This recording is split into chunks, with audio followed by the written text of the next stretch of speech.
Hey, good morning and welcome to the Ben Tilbury Show. I have a very special guest with me today. Want to introduce Stephanie Young. Hello, everybody. So she's had a huge impact in our local community as a local business owner, and also a huge impact in my own personal life because she is the owner of a yoga studio, a very successful yoga studio in town called Sparkyoga, and it it's something that I go to frequently, almost daily, and it's just kind of gives me a new like it gives me peace of mind when I go. It gives me uh, I always feel like energetic and just revived when I leave that place, and I just love all the people that are a part of Spark. So I think you've really built an amazing community. But why don't you tell our audience kind of a little bit about yourself and what inspired you to kind of start as an entrepreneur and start a business? Because we all know that it is not easy, or we don't all know, but we're gonna let them know how We'll let hard the and people difficult know. it can be. Yes. For sure. Well, my name is Steph Young. I grew up in Templeton. I was born in Long Beach, but I moved to Templeton when I was 5. My dad got a job as a golf professional in Atascadero, so very, very grateful that that led us here. I feel very fortunate to have grown up in Templeton. Of course, maybe not at the time because it's very small when you're a kid. There's not a whole lot to do. But certainly just grateful that I got to just have a more intimate, I guess, upbringing as far as small town and just small class at school too. Um, I was a dancer for my young adult life, and that was my dream when I was a kid to become not necessarily a ballerina. Ballet was not my favorite, but I wanted to be a performer of some kind, and that was it. And my main dream was to perform at Disneyland, and which is what led me down south to kind of explore the whole entertainment industry. Turns out it's not for me, but glad I did it. I was there for 4 years, and I was in a lot of different shows and parades and things like that. So it definitely fulfilled that dream for me. Um, Certainly knew within that 4 years at some point that I didn't necessarily want to fulfill that moving forward. It kind of stopped there. I felt like I didn't want dancing to become, a form of a job and a means of, revenue for me. I think it kind of lost its luster if with that. So I decided it was more suited as a hobby for me. But then that led me to yoga, and it led me to bar initially. That's when I started on my fitness journey, if you will. Bar was my first one, and I got trained and certified and started teaching there. And then someone dragged me into hot yoga, and they knew that I was not interested at all in being in a hot room at all. Like, no, that sounds like torture. That's Absolutely most not. people, right? Yes, yes, like you're not selling it. They're Absolutely like, not. do they let you leave? Do they hold you Right? captive? Yeah. Oh no, it just was not it. And I was like, yoga, that sounds terrible because I was like the girl that did kickboxing and like anything that was like, heart rate generating, like total vibe. But she's like, this one's different. She took me to a sculpt class. I think it was like a Pilates sculpt fusion or something like that. And during the class, I was cursing her out for sure the entire time. I was like, I hate this so much. I want to leave so badly, but I am doing this for you. And then, of course, maybe 10 minutes after that class ended, I was like, dang it. Okay, I love this. And so, cut to me probably 3 years after that, just consistently taking at least 2 a day, one in the morning and one in the afternoon. And it just kept me in shape. And I built my own community there as far as just I kept seeing the same people and was being very inspired by the people leading me. And so, Mm-hmm. um, I guess shortly, maybe that was 3 years of me just consistently going. And then Nick, my husband and business partner, he got a job at MindBody back up here, and that was like our one opportunity we felt that would lead us home because we really knew that eventually wanted to be here. So we moved back up here, and I was excited but also devastated because they had nothing like what I was doing down south here. And so I was getting my prerequisites for nursing school at that time, and I kind of was in this limbo of like, do I love nursing? Is that what I want to do? Like, Yep. I don't know. I didn't feel passionate about it, but I knew it would be a secure career for me. So that's kind of where I was leading, and then got here, and I'm like, well, we either have to move down south so I can do my yoga, or something's got to happen here. So yeah, and that I had, zero experience at all. I had no idea what I was doing. I was 27 years old, and I certified in 200-hour yoga in Yoga Village. They're no longer there. They're in Templeton now, actually. Okay. They just moved there. But anyway, so I got certified, and then right after that, I hit the ground running with what I can do to open a studio. So I didn't really have a lot of time between like getting trained and just like having this studio, which is wild to me. But it's certainly, I feel like I'm one of those people where I just need to, my dad always calls it ready, shoot, aim versus ready, aim, shoot, because I'm one of those people who just like, we're going to do it and figure it out. Like, if I think about it too much, I'm going to talk myself out of it. It's not going to happen. Yep. So, I was going to say, it sounded like you had the entrepreneurial spark. Like, I don't know how you came up with, you're going to have to share how you came up with the name, but like it sounds like you just hit the ground running, and that's awesome because it takes like massive action to actually make our goals a reality, and you took advantage of that. So that's awesome. Absolutely. Yeah. I was, like I said, I had no experience managing anything, and I was, at the time very, very timid, and I needed to be told what to do. And I was very afraid of failure and like all the things, right? You name it down the line. And I just did it anyway, because I knew that that's what I wanted. Not only for myself, but I just knew that everyone, it was so popular down south for a reason. And I'm like, I feel like this community is missing something huge. And I know I am. There's a void there. So yeah, how do you fill the void? You got to do it yourself. Sometimes you got to do something for yourself, and then other people are going to, they're going to need that. They're going to, it's going to catch on, or they don't even know what they need until you show them. Right. Yeah. Like I didn't know what hot yoga was. And I had the same feeling. I was like, it sounds horrible to me. But then someone brought me, and I was like, wow, it feels therapeutic. I'm like stretching better because I'm warm.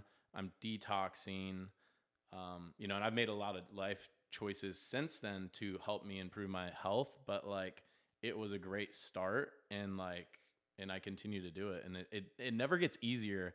That's what for me at least, is especially because I love the sculpt and the boot camps and stuff that you guys do. So I think when people think hot yoga, they think, oh, you're just going to do a slow moving, or a vinyasa or something like that. But so many of these are like HIIT exercises where you're listening to loud music. It's very intense. People are shouting. Some people are shouting. Ben's the biggest hype man in the room. Yeah, I'm the whoop whoop guy. Okay, but you can always lift heavier weights. You could always go harder. You can and yeah, that's why I never get tired of it, because it's always a struggle. It's always a challenge.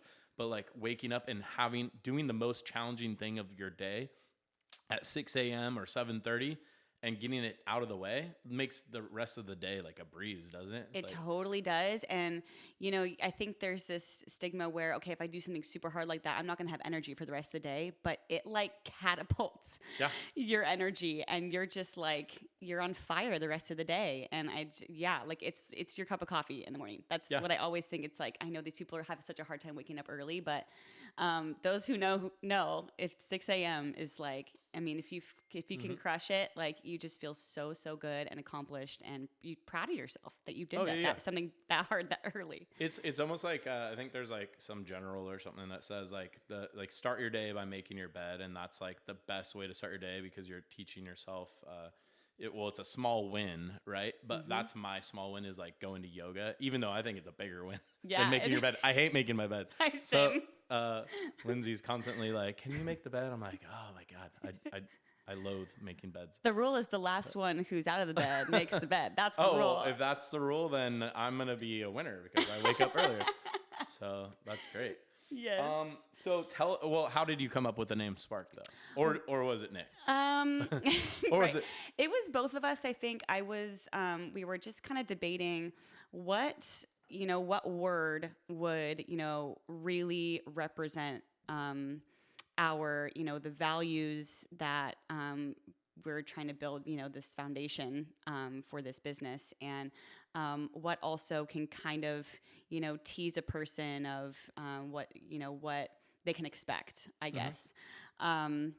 So it took a while. It was like, do we want to make it ignite? Do we want to, it was just fire yoga, all these things. And Spark, we truly, I can say, didn't understand how good of a name it was until you just start hearing certain phrases of people just saying, "Oh yeah, that's the spark of this," and it's like, "Oh my god, like this is such a clutch name. Like we really did well on that." And but I think it just represents us the best, and it's something easy to remember, and Easy to spell. easy That's to fun, spell. Yeah, exactly.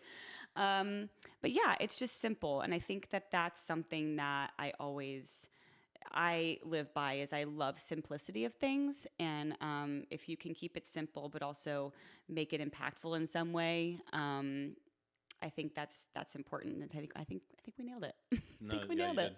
did. I think it's the spark that ignites your day too. It's like, Mm-hmm. keeps the rest of your day going.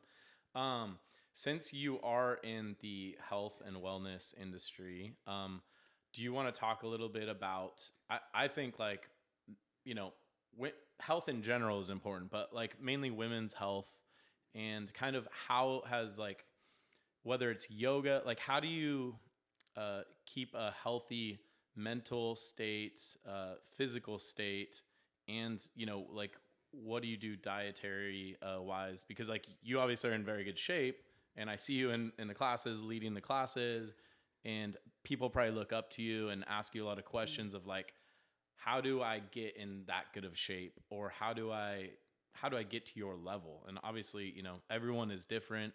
I'm not trying to get to your level.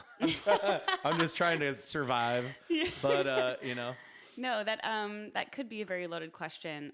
But ultimately, I guess a little bit of my background, dance really, for me, kind of fostered a little bit of toxicity with, body image and stuff. And uh, it was challenging for me. I mean, I grew up, I have like my genetics. My mother she has a thin figure. And so that's part of it. But I think that for a while, I think a lot of people can probably relate to this, as kind of I've connected with people throughout the years.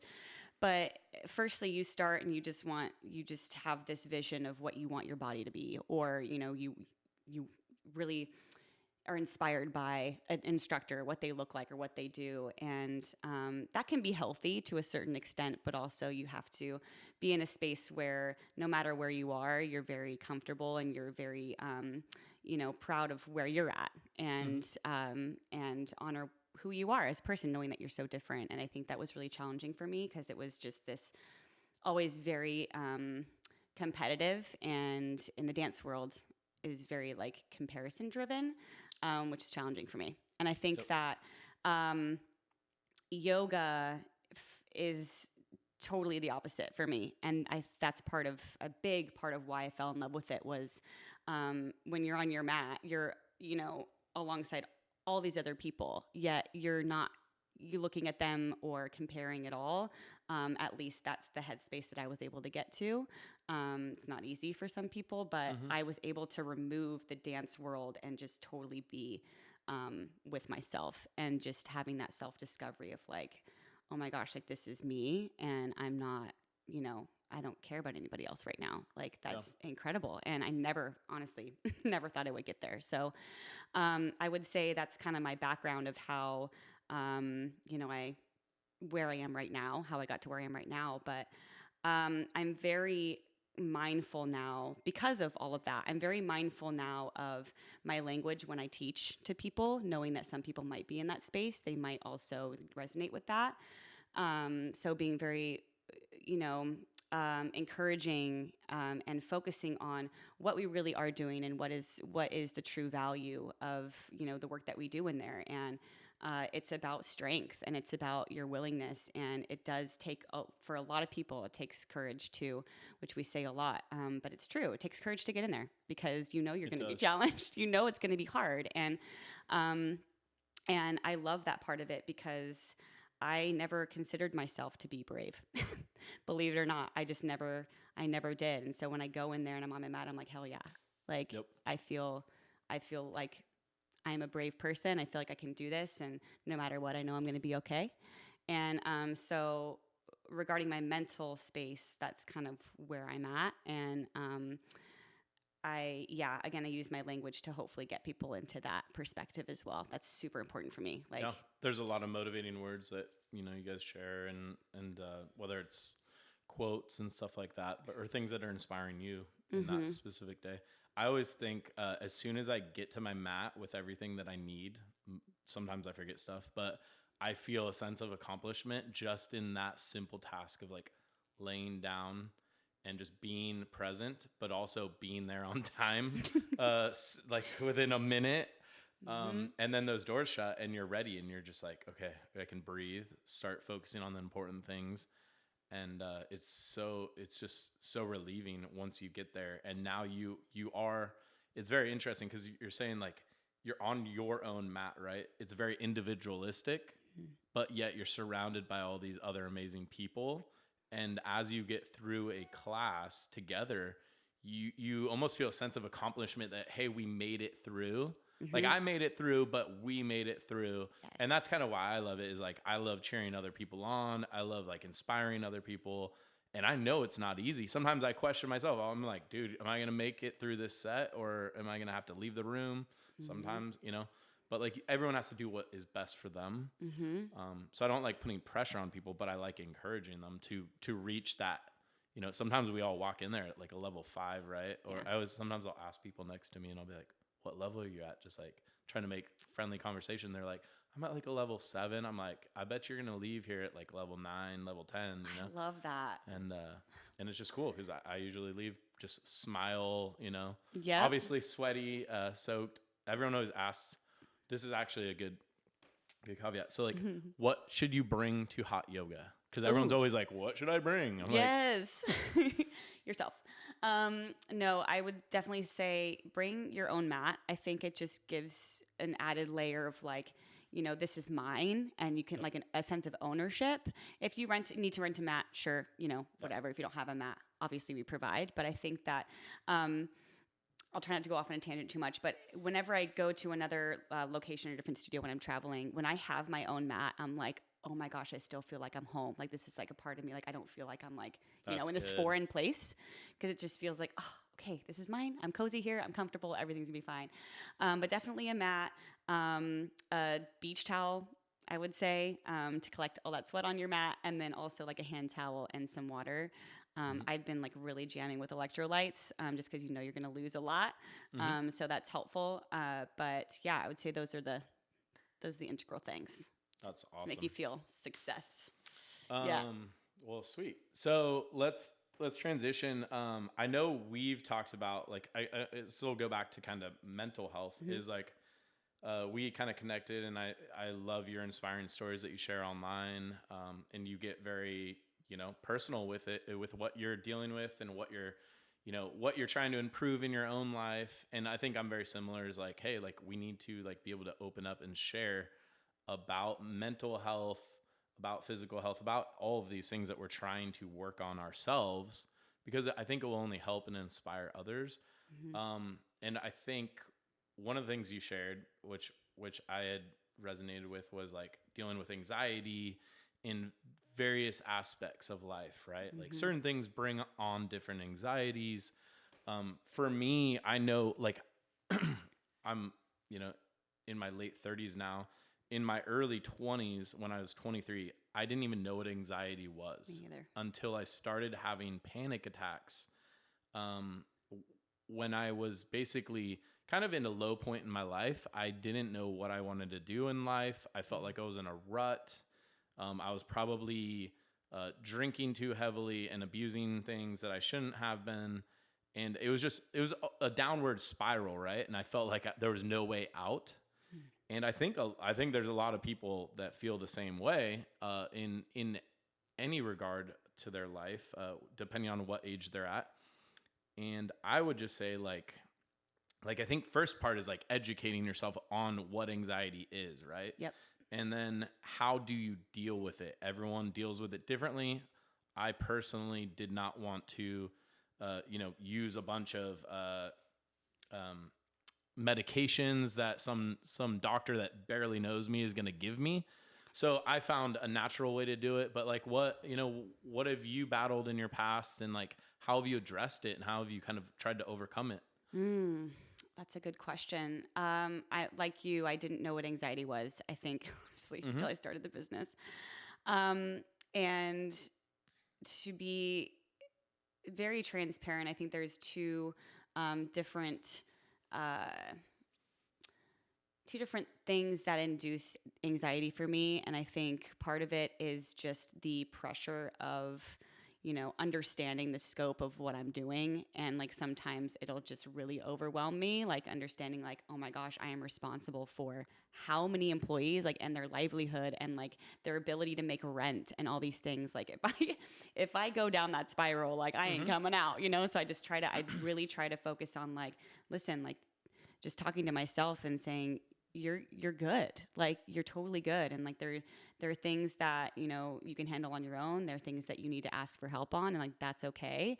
And understanding like the level of support that I have is super crucial to me. The second I feel like I'm alone, I'm really not at all. And so that helps me a lot. And I think the other part of it is, say if I have, something with an employee, there hasn't really been anything that's been like super toxic, thank goodness. Like I feel very fortunate, but things happen to where it's like maybe you don't align with someone or whatever it is, and that gives me a lot of anxiety because I never want to I don't know, I guess foster disappointment or resentment for anybody. And the people pleasing part of me, of course. Yeah. I want to make sure that we always leave things feeling like, okay, maybe it's not right anymore, but like we were talking about before we turned everything on, was just understanding if you don't align with someone doesn't mean that you have to be enemies. It just means that, okay, like this doesn't work, and that's okay. And so I think those are the two things that I know that I've had to navigate, relatively consistently throughout the past 10 years now. But the way I've handled it is making sure that I know my support, and also honestly just being present in classes. And whenever I'm overwhelmed about the studio, sometimes it means like I don't want to show up for days. Like I just don't want to see people, because then it just like induces that like, oh my God, there's so many people, Yeah. There's so many people here. And I want to avoid that. But getting myself past that and getting to the studio, I'm automatically like, these are my people though. Like these are the people who, who make me good, who make me, happy and feel fulfilled. So like, why am I so resistant to that? So once I have to push past that barrier, but it's like, oh, you guys are why I'm so happy, partially why I'm so happy. It's why you do all this as well. And then it kind of is a full circle, accountability, positivity, inspiration. Totally. They push awesome. me. They push me. Also, meditation. Yeah. I didn't start meditating until about a year ago. Okay. That's good. I wish that I meditated more. I know it's a game changer, and I do it pretty frequently, but like, yeah, I wish I could do it every single day, multiple times a day. Me too. But, sometimes I didn't get my workout in this morning, so I'm going to do it later today, but it's just a struggle, like with everything that we take on, I think. But that's self-imposed, right? Like, if you're running your own business, it's got pros and cons, and if it was easy, everybody would be doing it. And that's what I always say about, the real estate thing that I'm doing is like, if everyone could do it, they would be, but it's not that easy. I've had breakdowns. I've had times when, times got tough where I needed support, and So yeah, I wish I did it more too. I'm probably like a 3-day a week, which is good for me. Like That's better than probably 97% of people out there. yes, it's better than nothing, and it truly does make a difference, especially in my day when I know that I feel like I might be overwhelmed for whatever Yep. reason. I have a lot on my plate that day. I need to just pause before I do Totally. anything and really get clear on my intentions for myself and like what exactly I want things to look like. Not saying I have expectations, but like how do I want to feel when something gets hard, and just like really sitting with that I think is important for me. That makes me less reactive, which is good. That's awesome. When I was 23, that kind of sent me on this I guess quest to become like stronger in mind, body, and spirit, because I felt like that void, right? Like everyone's got like, I don't know. I feel like some people have a void of like, if you have no spiritualness and you don't know what you believe in, whether it's believing in the next day, like is going to be better, it doesn't have to be just God or whatever you want. It's what resonates with you. But like for me, I turned to God, but like, it was also like you're saying meditating, but like I would meditate and I would pray and I would just like, I would like have to like release some of that unknowing. Cause I think what I was dealing with also, like you're talking about triggers, my trigger for some reason was out of nowhere, like fear of death. And I think it was really weird because I had some experiences, but like at a young age, I didn't realize how much it affected me. But like I had three grandparents die in in 3 years. And I was very young. I was under 10. And it didn't, I don't think, affect me till later in life when I had to realize like, man, like we are all going to die. What are you going to do while you're alive? And how are you going to make a difference? And then it was like, what happens when you die? All these questions that we should be asking. Some people don't care.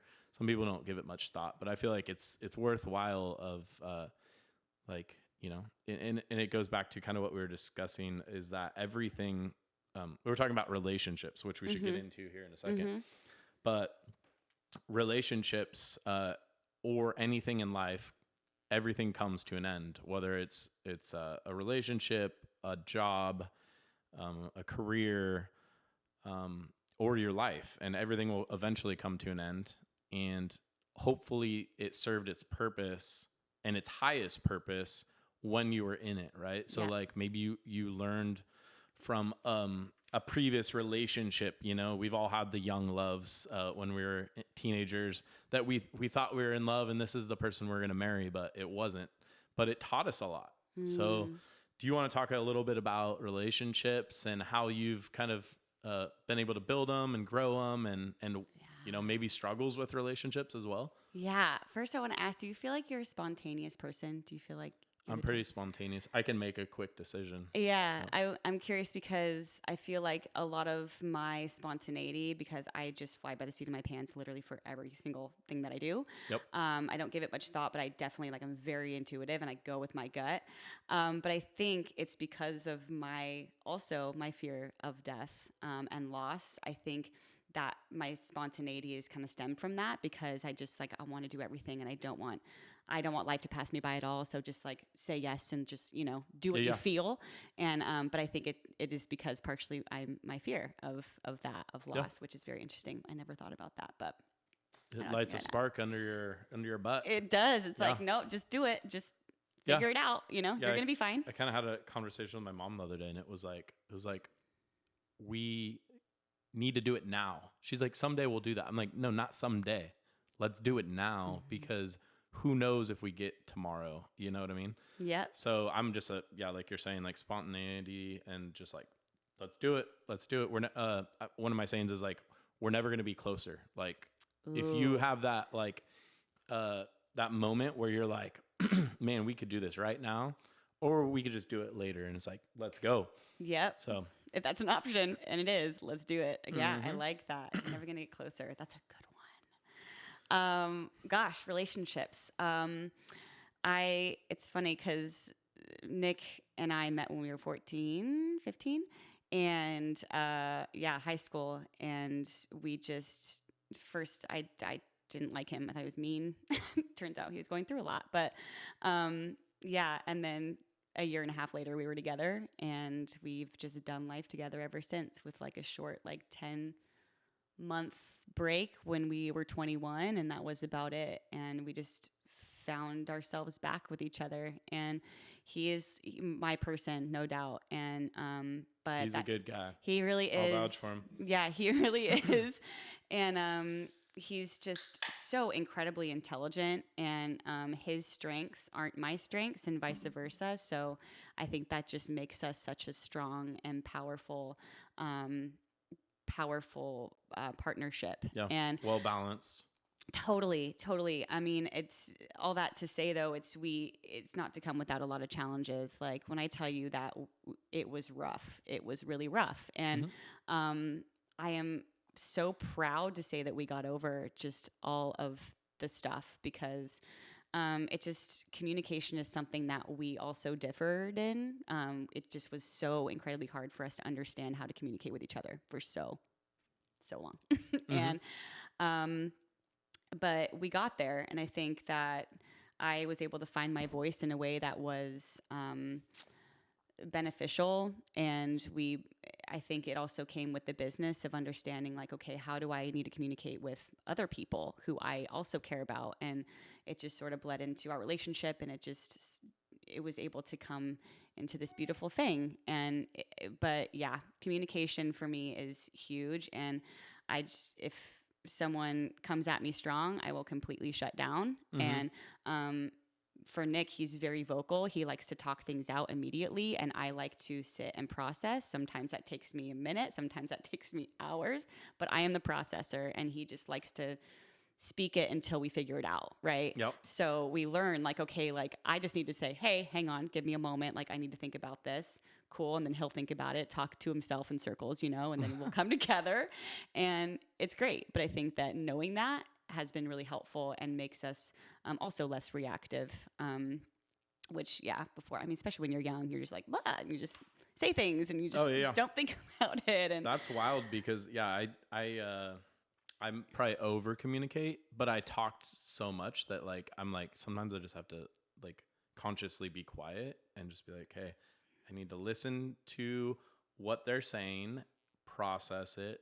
Sometimes people just want to be heard. Yes. Which is great, Yes. For me, I love listening too, which is weird, but, like, some people just want you to hear them and not say a thing, which I love that. I'm learning that. So I'm trying to improve that. For all of you people who know me, I'm trying to improve that. I'm starting to feel better about being heard. I think it's I don't know. I've just never felt like people, like, why do people care what I have to say? Like, that's weird. But now I'm understanding, like, well, I have little nuggets of wisdom, based off of experience, whatever. So, like, take it or leave it, Yeah. Going on what like people want to hear you say is, I started actually hearing some of your stories and your blog posts and stuff like that during COVID, because Lindsay was watching them. And she'd be like, and I'd be like, what are you watching over there? She's like, Steph, it's so entertaining. And she's like, oh my gosh, like, oh, and I'm like, okay, like, let me listen to it. So so I started listening, and it's like, I love how you're just open-hearted, and you're willing to share, different things, different feelings, and emotions that arise throughout the day. And some people are just like, they keep it all within, they keep it buried, and then they explode. And it's like, it's better just to kind of let it out. At least journal it. Like we said, like, we're both pretty much open books. Like, very. I don't have much to hide.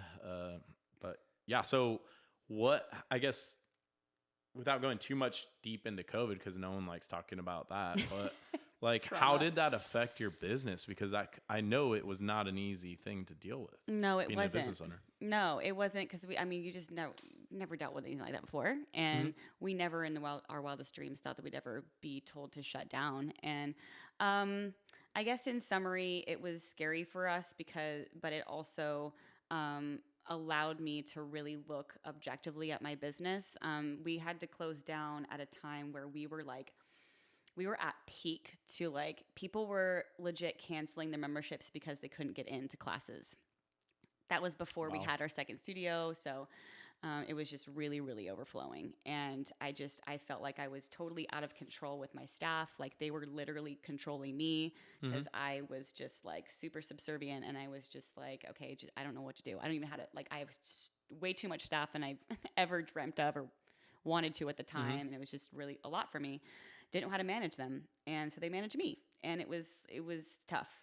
So all of that to say, it was challenging to shut down, but I think it gave me a lot of relief. Did not know that at the time, but because I was just trying to mainly just take care of my staff. I think that was the hardest part, was like, I don't want my staff to be left high and dry. I want them to make sure that they can, still, have a job if they want it, or, do what they need to do to make ends meet. So that was a big part of Nick and I's worry.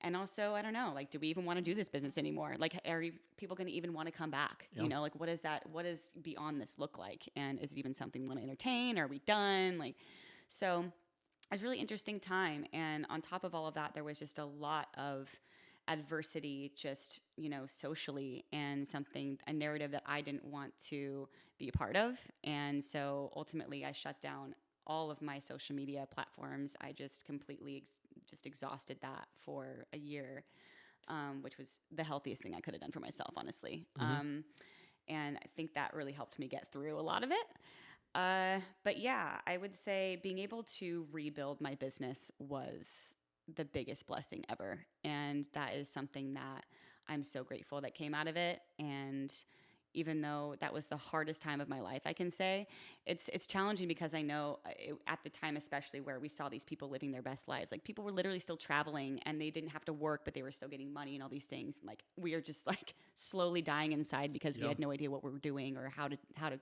navigate it all. And like, if we're still going to have this thing, whatever. So anyway, but we came out of it stronger for sure. And now we have 2 other studios. We actually signed the lease for our Laurel location in like May of 2020. Like what? Oh, wow. What were we doing? Like, oh my gosh. Like, Talk about having faith. Or That seriously, was like, I seriously signed that with a blanket of hope. I was like, you know what? Like, we're just going to manifest this. And again, going off of my gut and my total instinct of like, this can be something good, and this is such a good location. And if someone else has this, I'm gonna be so bummed, because this is perfect for us. So, and then cut to us now. I think that's 3 years later. We're doing it, and it's just. But yeah, it was challenging, but I'm so grateful for it now. Like the blessings totally outweigh, all of the bad stuff, and I never thought that I would say that. Yeah, and think about like how many lives you're changing as well. Just through adding another studio. Like, I mean, how many more people can you reach? How many more people can make it to classes?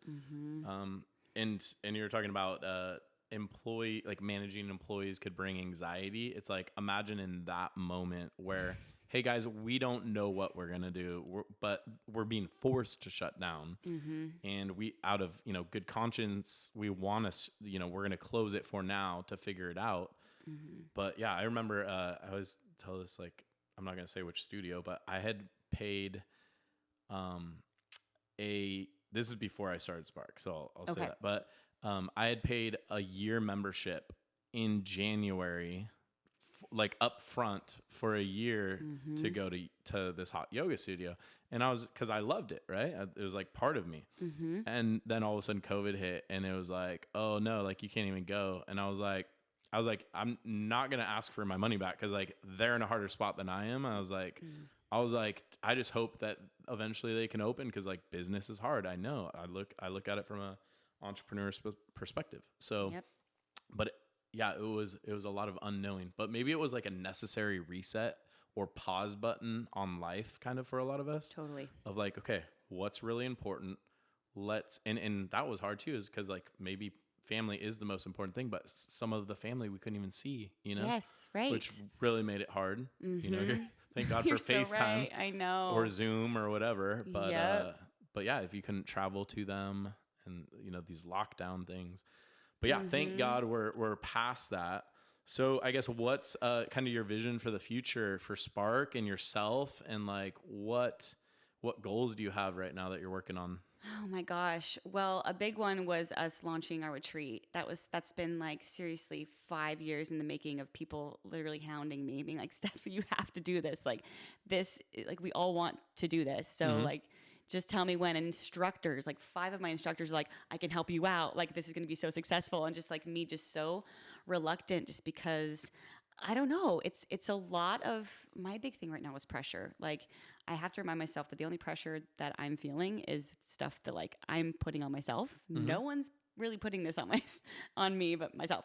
Anyways, but it was just that pressure of people are spending a lot of money. Like it's a huge investment and just making sure that you deliver something that is of value to them and that they feel is like totally worth it. And like that is what I signed up for. Like this experience right here is that's it. Like I'm so grateful. And so just that thought of what if someone doesn't, feel like they're getting like what they paid for or whatever, and you're international. So, it's kind of a big deal. But I had to let that go and just be like, people who are going to show up are going to show up and it's going to be rad regardless. And Yeah.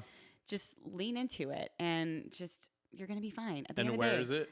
It's Costa Rica. Yeah, Costa Rica. Okay. Yes. So that's huge. You can give for the me. dates too, because if you're watching this, we'll probably put a link below so that you Yeah. can So sign up. 14th, December 14th through the 21st. Okay. So it's right before Christmas, which is a really good time. Like that's the best time to be in Costa Rica, like the best time.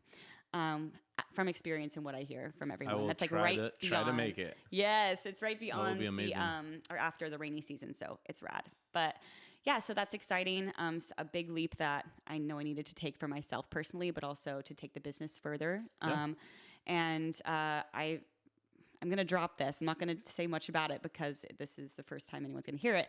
But teacher trainings is huge for me. Something that people have always told me, like, hey, I want to learn through the instructors at Spark, and I don't want to go anywhere else. Like, is this available? And I don't want to facilitate it. It's not ever been my dream. Don't want to do it. But I have some really rad instructors who are taking the reins on it, and that's going to be super exciting. So That's big amazing. growth for that. Yeah, and I don't know. Nick is like always looking for different places we can open up another studio, to be honest. And I'm just like, can we not?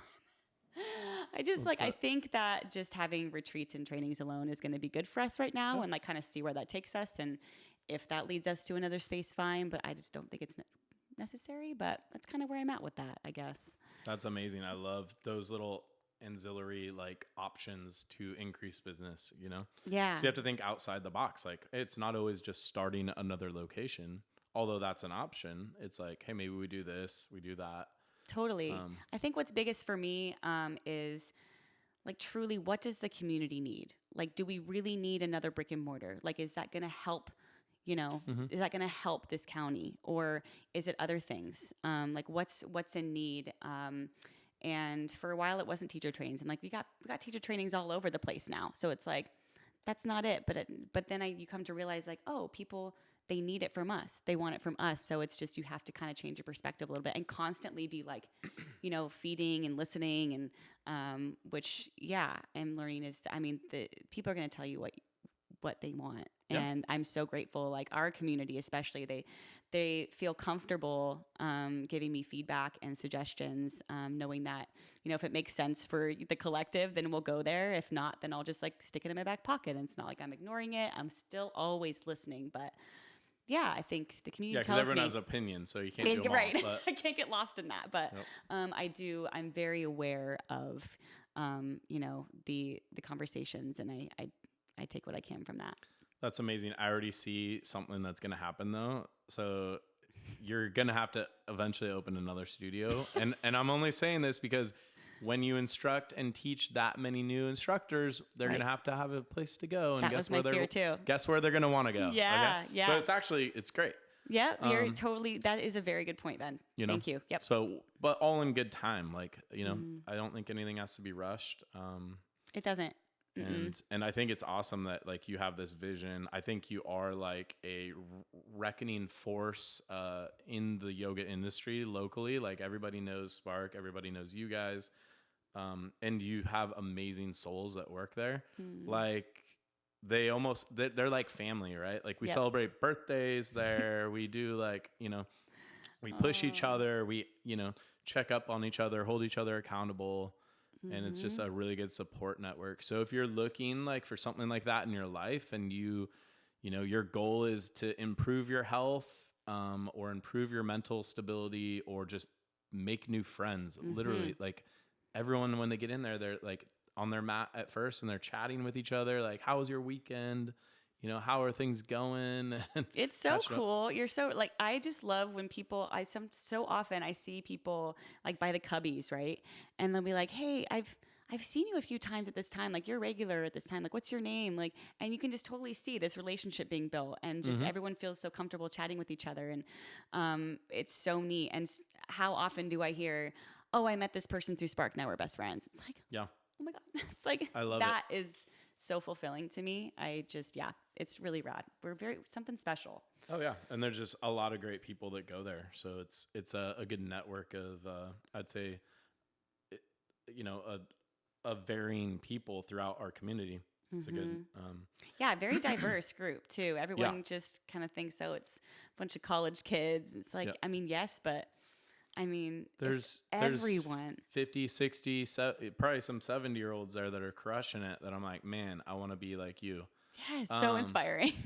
Yeah, and then also let's break the mold that men do go to yoga and men crush it in yoga. A lot of them. And dude, it is not easy. Like, I work out at the gym all the time. I'm actually, today is my first day that I'm starting to train for another bodybuilding competition. So like physique. So I'm not like trying to put on a bunch of mass, but so like even getting coffee, I was like, oh man, I can't go get like a vanilla latte today because I got to stop sugar and I already don't drink. So that's not hard.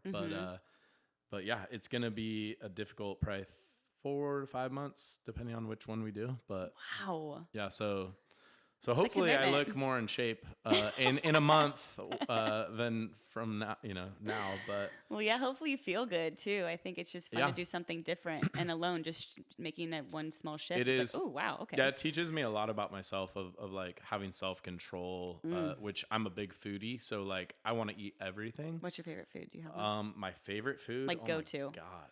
Like you would eat it for the rest of your life. I mean, I'm a big steak guy. So like I love a good steak. I actually was reading the Bible this morning, and it said, I love this verse. I'm going to like put it somewhere, but it said a bowl of soup with someone that you love is better than eating a steak with someone that you hate. Ooh. I was like, ooh, I was like, damn. I was like, I bet you that's a good bowl of soup too.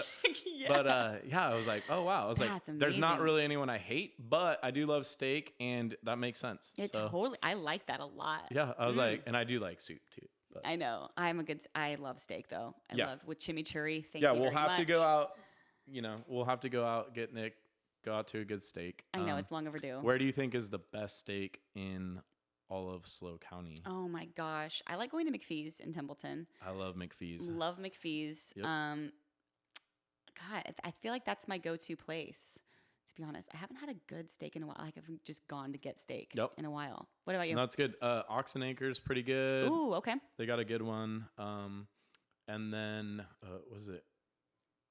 Like Mirazur, like in the new place in Baywood. Has a pretty good filet. Oh my gosh, I rarely get over there. Filet mignon. And then, I don't know. Like, I think literally, I'm not trying to boast here, but I probably make the best steak in the county. I believe it because you make it how you want it. I go to places and I'm like, I pay, so I'm constantly disdisappointed. You and Nick would just be a match. Yeah. So we just need to start barbecuing this summer, and maybe we'll do a Spark barbecue in one of the parking lots if they let us, or That'd something, so or would you go somewhere cool? We've always thought about that, like doing something like it at one of the parks, or maybe even the beach, just having a community beach day. Oh, it'd be so everyone fun. Can bring their kids, and like that's always beach would be cool because then you could do like a little like sand yoga, bring kids, have fun. Yes. Barbecue, eat steak, and a little of everything. Yeah. I don't know. I recently got a studio director. I'm like slowly training her to take a lot off my plate so I can have the vision that's up here, which has been really awesome and something that I've needed. That's good. But maybe that's something she can coordinate. I'm just a bad planner. Like I'm spontaneous and like, y'all free tomorrow? Like No, I know. Even like thank God I asked you last week if you want to do the podcast, but Yeah. like, that's how, like, I normally, it'd be like this morning, like, hey, do you want to do a podcast later? Like, yeah, let's do it. Totally. Me too. But, we made it. yeah, no, that's awesome that you're hiring, because like, that's what I need to do is like hire out some positions to replace myself from doing certain things that I don't have time for, Yeah. you know, because a lot of things are like time sucks. And it's, if you can just find a way to hire someone, you're offering another job to someone that needs it. And then also you're taking stuff off your plate, you know? Do you have any like anything resisting you from doing that? Or are you like full speed ahead, let's go? No, like I'm definitely like I need a bookkeeper and then I need to hire like a general contractor. I'm probably doing that from within. Okay. 'Cause I like bringing people that I work with up, if that makes sense. I feel like we all like get a job, right? Like, 'cause I always put myself in other people's shoes. Like when I was working somewhere, I always wanted to be more than what I was, whether I was a server, I wanted to be the manager. I wanted to be the general manager of the restaurant or something like that, you know? So there needs to be like some type of way to improve one's station in life, because not everybody wants to be the dishwasher, right? Like you don't want to be a dishwasher forever. So in my business, I try to encourage guys like, hey, you're going to start here, you're going to prove yourself, and then you have the opportunity to run a team. And then when you run the team, maybe you have the opportunity to run certain jobs. And then, you know, so I'm trying to, and I read a book called Who Not How. I think it was Dan Sullivan, which was really mind opening of like, you don't have to figure out like how to do it. You just have to figure out who can help you do it. Yes. Because there's people that literally already know how to do it. So why would you go try to figure out how to do it when you just need the right person, the who? So yeah, it's challenging. It took me forever to just have managers. I think it was hard for me to kind of release the control of like, are they going to send the email the way I want to send the email? You know, those types of like things that are super important to me, like how you're communicating with people. Again, massive. And just the level of trust is like just someone carrying a part of your baby, your child, is challenging. And that's kind of where I was at. That's why I asked, because I'm like, I mean, is that something that you feel? How was your like, how did you feel when you hired your first employee? My first employee, oh my, scared. Yeah, scared. Scared for sure, because I mean, I know I needed help. I couldn't teach all the classes by myself. I couldn't do the desk and teach all the classes by myself. So what does that look like? Right? Check you in. Okay, also cleaning and doing the things. I mean, it happened, right? Like I was that person for a little while. But also excited because I feel like I was able to just kind of relax knowing that all the pressure wasn't on me. So I had someone to rely on that could like take, you know, simple tasks away from me. So we can continue to together move forward with the business. So, but yeah, it was challenging. Having a manager was like a big leap for me, though. I think I was like, oh gosh, strap in. Like, what does this look like? Well, then also you're starting to talk about like having other people's livelihoods in your hands, right? And now it feels like more pressure because it's like, I need to be able to pay these people. Yes. Let's make sure that, and then COVID happens. But anyways, so like I was like hiring my first contractor was super hard. I know I needed to do it because I couldn't be swinging a hammer, renovating houses, flipping houses, and then also selling houses full time. Right? I did that, and I knew it didn't work. So to scale any business, you're gonna have to rely on other people, right? Yep. So I hired someone, and then they hired someone else. So then I had 2 people. Then they brought on some people. So I had 4. All of a sudden, I had 4 people, and I was like, "Oh my god, I'm like more broke than I've ever been." Like I was just like, "Here's my paycheck. Here's my paycheck. Exactly. Here's my paycheck." Yes. And I was like, "Okay, well," because I always pay them before. I'll pay them before I pay myself, obviously. Oh, absolutely. Yeah. And you got to keep them happy because they're working and they're busting their butt for you. And then it's just been a scalability. So like it kind of builds that muscle of like, okay, now I can handle this. Now I can take on a little more. And you know, Elon or these guys don't have 200,000 employees overnight. It's they've grown a business and gradually learned how to do it, and then found better people to manage it than them, you know? Totally. Yeah. So, I've always so inspired by, like, obviously I don't manage those 200, yeah. however many people, but just to kind of understand now in like my little microcosm, my smaller scale of like, okay, you add one or two more people on and you just kind of like reshift and figure things out and like, you know, adapt. And then, okay, so like, let's just like dip our toe here and see what happens. And it's a constant, like, just figuring it out. And I think that having a team who's like ready with you to be like, okay, well, this could be this way again tomorrow, or maybe we shift it this way and see what happens. And having that team that's like willing to just go places with you, I think is like so important. And I have that right now, which is great. Like they're all solid. Yeah, it's like awesome. culture and like having the right vision. Like if their vision and their goals align kind of with yours or your businesses at least, then you know they're a good fit.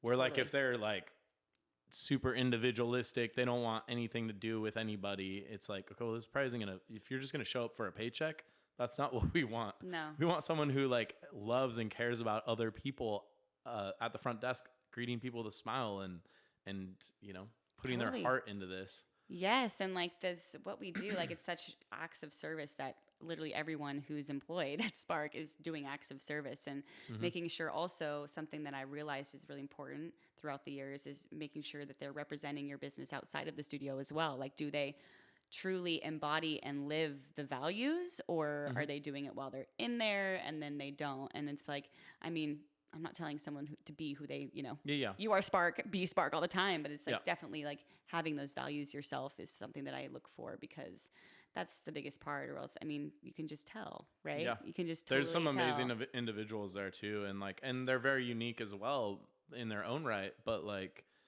they're all good people. And I've got the pleasure to know some of them. Yeah. So it's amazing, but Yeah. It's good.